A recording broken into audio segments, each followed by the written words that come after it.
Ever since the early 80s, hip-hop's influence on culture, music, and politics have secretly and sometimes much less subtly gone hand in hand with each other. One artist that is the embodiment of that statement is none other than Kanye West. Despite starting off as just a producer and beatmaker, he eventually climbed his way into rapping over tracks himself.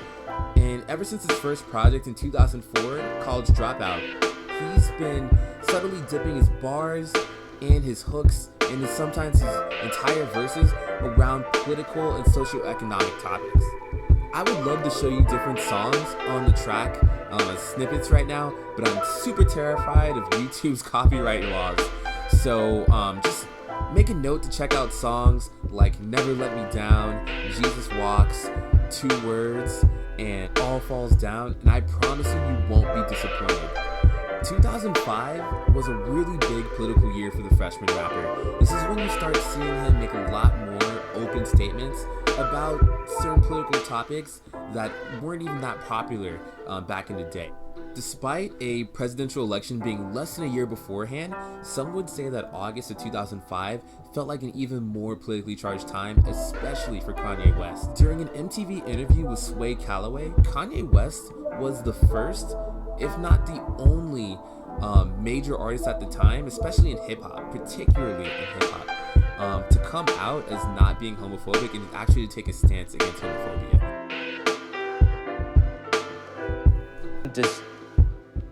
Just come on TV and just tell my rappers, just tell my friends, like, yo, stop it, fam.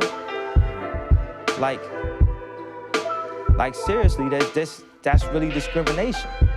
To me, that's exactly what they used to do to black people. I'm just trying to tell people, just stop all that. In the same month, right after this, Hurricane Katrina made landfall in New Orleans on August 29th, and the day after that was Kanye West's sophomore album, Late Registration's debut. Just like the album before it, Late Registration does not shy away from political bars and lyrics. In these tracks, he mentions things like gang violence. Diamonds by Sierra Leone features songs covering the Blood Diamond conflict. And in songs like We Major, he mentions things like projects, as well as just like his struggle of coming from like a lower east side of Chicago. And one of his songs, titled Crack Music, he mentions things like the drug war. So from talking about Black Panthers to Ronald Reagan era politics and policies, Kanye West seems to cover it all much more than his previous projects. A few days after Late Registration's debut, Kanye West makes an appearance during a Hurricane Katrina benefit on TV with Mike Myers. It's a pretty infamous clip from about 15 years ago. And chaos. With the breach of 3 levees protecting New Orleans, the landscape of the city has changed dramatically, tragically, and perhaps irreversibly. There's now over 25 feet of water where there was once city streets and thriving neighborhoods. I hate the way they portray us in the media. If you see a black family, it says they're looting. If you see a white family, it says they're looking for food. And you know it's been 5 days because most of the people are black. And even for me to complain about, I would be a hypocrite because I've tried to turn away from the TV because it's too hard to watch. I've even been shopping before even giving a donation. So now I'm calling my business manager right now to see what is the biggest amount I can give, and just to imagine if I was down there, and those are my people down there. So anybody out there that wants to do anything that we can help with the setup, the way America is set up to help the poor, the black people, the less well off as slow as possible. I mean, this is Red Cross is doing everything they can. We already realize a lot of the people that could help are at war right now, fighting another way, and they've given them permission to go down and shoot us. And subtle, but in even many ways more profoundly devastating, is the lasting damage to the survivors' will to rebuild and remain in the area. The destruction of the spirit of the people of southern Louisiana and Mississippi may end up being the most tragic loss of all. George Bush doesn't care about black people. Please call. In the past few days, America and people have been stepping up to donate money, to do all they can to help people in New Orleans and all over. After going ham politically in 2005, Kanye West kind of takes a step back from super heavy-handed political statements to focus on touring and other side projects. His third project, Graduation, still has political bars, thankfully. In songs like Everything I Am, West focuses on the gang violence in Chicago. Despite songs like Good Life and Can't Tell Me Nothing being on the third project of Kanye West, it was really a melancholic time for him. His mother passed away later on within that year, in the space between Graduation and his next album, 808s and Heartbreak. His girlfriend, might have been fiance Amber Rose, also split with Kanye at the same time. So it really was not happy camping for him. Despite everything, you don't hear much politically during this time period in between these two albums, or on the album 808s and Heartbreak, unfortunately. Despite being commercially loud, Kanye was politically pretty quiet during this period. You see him diving deeper into substance abuse and alcoholism during this time period, and he kind of makes his way back into politics by accident, kind of inadvertently, based off of his 2009 VMA appearance. I'll show you the clip here. I don't think that's going to get copyrighted really hard, so here you go.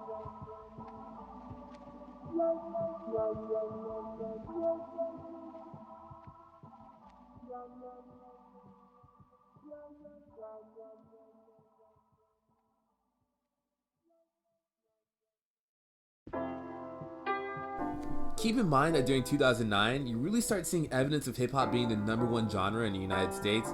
So, as part of evidence of this, you'll see hip-hop making its way into much more mainstream connotation than it was even 10 or even 9 years prior. And as evidence of this, you'll see presidents start to acknowledge different rappers. One such rapper being Kanye West after that VMA appearance, and you'll see the president's thoughts on him in the young lady seems like a perfectly nice person. She's getting her award.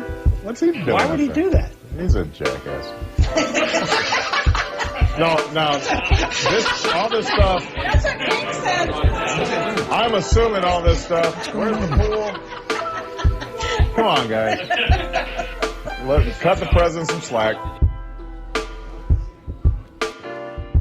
Despite being an off-the-record soundbite and clip, this actually blew up in media during the following few days after this is mentioned. And one to take notice of this is definitely Kanye West. And you'll see evidence of him mentioning Obama's comments towards him in future projects, especially in the next album that he released, My Beautiful Dark Twisted Fantasy. My Beautiful Dark Twisted Fantasy sees a combination of all four of Kanye West's previous 4 albums. You'll see political bars, you'll see bars that are completely vain, filled with vanity. And it's really is hailed as one of his best projects, if not his best project, by a lot of critical Kanye West fans. Despite being less politically loud than his first 2 projects, My Beautiful Dark Twisted Fantasy still has plenty of political allusions that bring up race in America and socioeconomics, as well as the school-to-prison pipelines and systemic racism. You'll notice that even though he no longer brings up local issues in every other song, it seems like Kanye West has something different at this point. He has clout. He got shouted out by a United States president. That's big news, especially in hip-hop. And he takes this straight to the head, and you'll see in other projects he'll make more and more allusions. In this one, he even mentions, one line says, "I'm the abomination of Obama's nation." And you'll see this kind of dislike towards Barack Obama in future projects, but that's more coming up. The next Kanye project, Watch the Throne, is actually a collaboration project with Kanye West and one of his longtime best friends, mentors, and associates, Jay-Z. The funny thing about Jay-Z and Kanye is that their relationship with the current president is a lot different.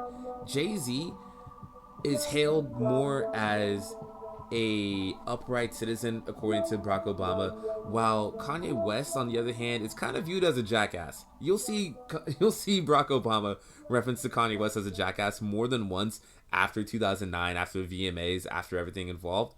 And you'll notice that his attitude towards Jay-Z is a lot different than the Kanye's, which is a good thing. The duality on this project is really solid.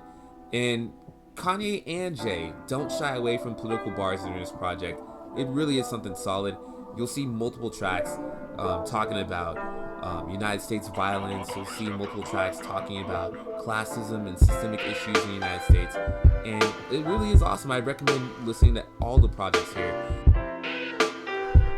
Despite the low-key beef between Obama and Yeezy, you kind of see their relationship get mended during the 2012 election when Kanye West and his wife, Kim Kardashian, endorsed Barack Obama for his second term.